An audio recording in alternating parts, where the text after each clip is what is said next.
will kill them all.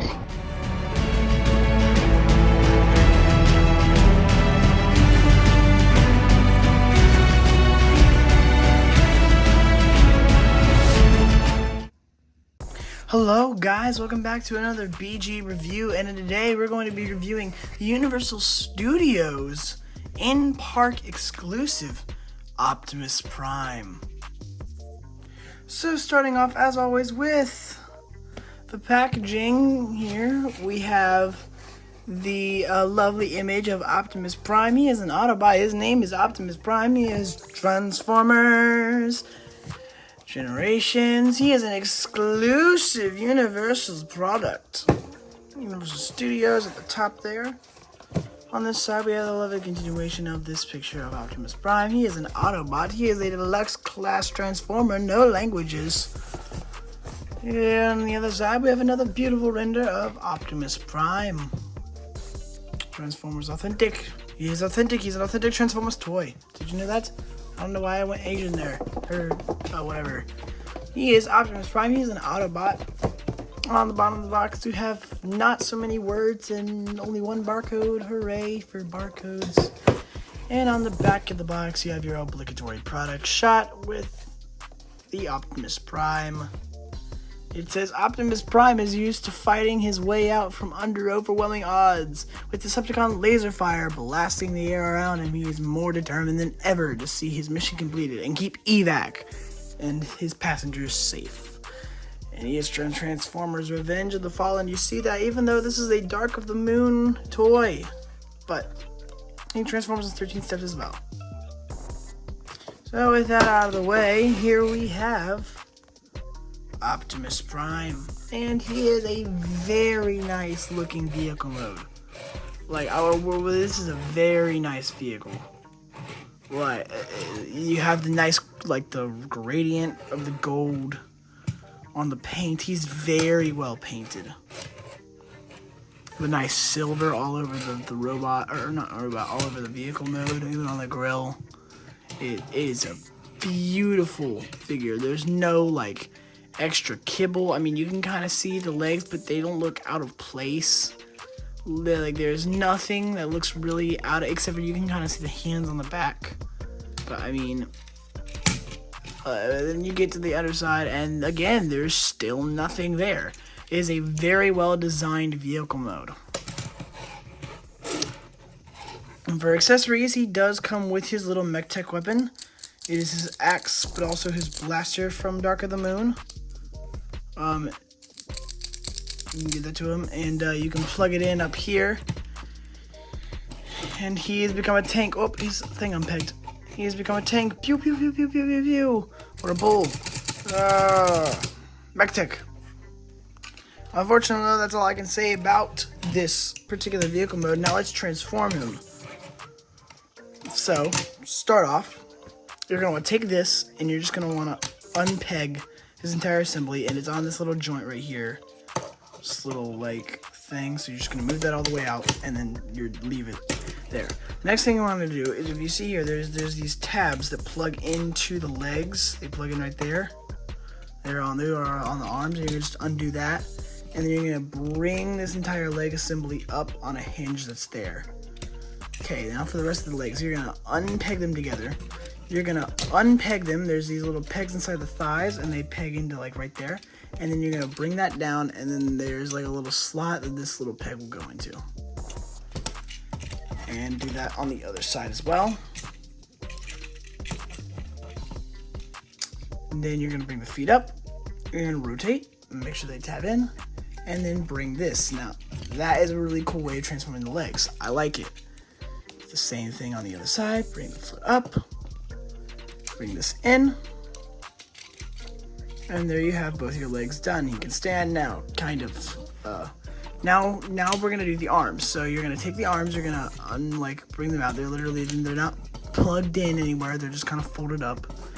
Then you're gonna unpeg the shoulder pads from each other, and you're gonna bring these around and leave them like that.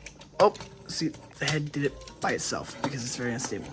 Now for the head area, you're gonna unpeg that, and look, it pops up. That's cool. Look, I'll even do it again. It pops up. Ta-da! That's cool.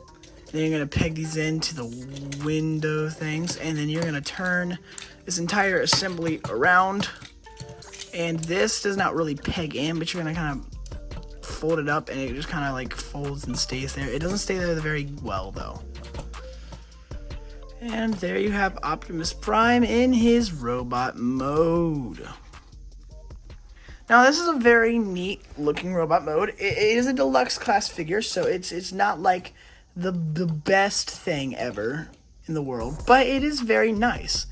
And I do think that like if you can get this guy for like a reasonable price, I would definitely pick it up. I'm getting a little ahead of myself here, but like I do think it's cool that they achieved the chest abs. The chest area is not fake, which not even like Studio Series can do. So the props to these guys for figuring that out. I mean, it's a very cool gimmick, and he can do that. He can do that. That's kind of funny. Light piping is not very well. It's not very well done. You can't really see it either, but yeah. Now the weird thing about this toy is, so this is a Dark of the Moon Deluxe class figure. This is the Dark of the Moon Deluxe Optimus Prime. However, Universal Studios, you can clearly see on the packaging, on the back, says it's from Revenge of the Fallen, but it has the abs, the metal abs. But all over the packaging, the renders of Optimus Prime are all from Revenge of the Fallen. But this guy is from Dark of the Moon. I don't know why they did that. It's kind of weird. Very nice robot. The feet do something really good. So the feet are probably one of the only actually accurate feet, like not the design, but how they're built. In Baver's Optimus Prime, his legs kind of go out. It's kind of like bell bottoms. Where his legs kind of are skinny and then they go all like out, and this toy accomplishes that really nicely. So he has some issues in the stance. I'll get to that in a second. You can plug his gun into his arm, and he can have his gun. So yeah. Now, for articulation wise, this guy he has some good points of articulation, but he's just so loose. So the head, it can move side to side. It can't move up, but it can go down. So yeah, but it can move side to side. It gets stopped by these, but that's about as far as the human head would go. So I'm not that bugged by it. The shoulder pads move up and down, which is nice, I guess. I like to have them just up so they're out of the way of the arms. The arms are on a ball joint, so they can do, if you move the shoulder pad out of the way, they can do a full 360. They can go out about that far before they get stopped by the shoulder pads. And then you can move them out again like that. You do have a bicep swivel. And the shoulders, or the elbows are on a double hinge, so you can get like lots of articulation. That's for transformation, but you can get lots of articulation out, so you can have a full 90 or whatever that is degrees at the elbow. No, that's 90, 180, I guess, at the elbow. That's very nice. There's nothing in the wrists. The waist, you do have a waist joint. However, for the waist joint, you have to unpeg the backpack to get a waist joint out of it, which is weird. So, the hips are on ball joints, so you can almost do a full splits. The backpack is not a very stable connection. He does have a thigh swivel. You can get a little over, or just about 90 degrees of bend at the knee. Like I said, just a little over.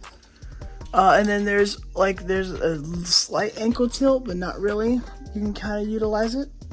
But otherwise, there's nothing else at the ankles. But the biggest thing about this figure is that there are no heels. He has no heels, and so he likes to do that because he has a big backpack. You can kind of get him into some poses, but you can't really get him into like a bare minimum prime pose, just because like he has no heels. It really hinders the figure. So overall, would I recommend this figure? I would say so. But I would try and get him on the secondary market. This figure is not worth the $33 that I paid for him. Not at all. So yeah, do not, whatever you do, don't get him in the park. I would recommend him though, if you can find him for like $20. Yeah, that's where I would recommend this toy out. But as always, let me know what you guys think in the comment section below. I will see you guys in the next one.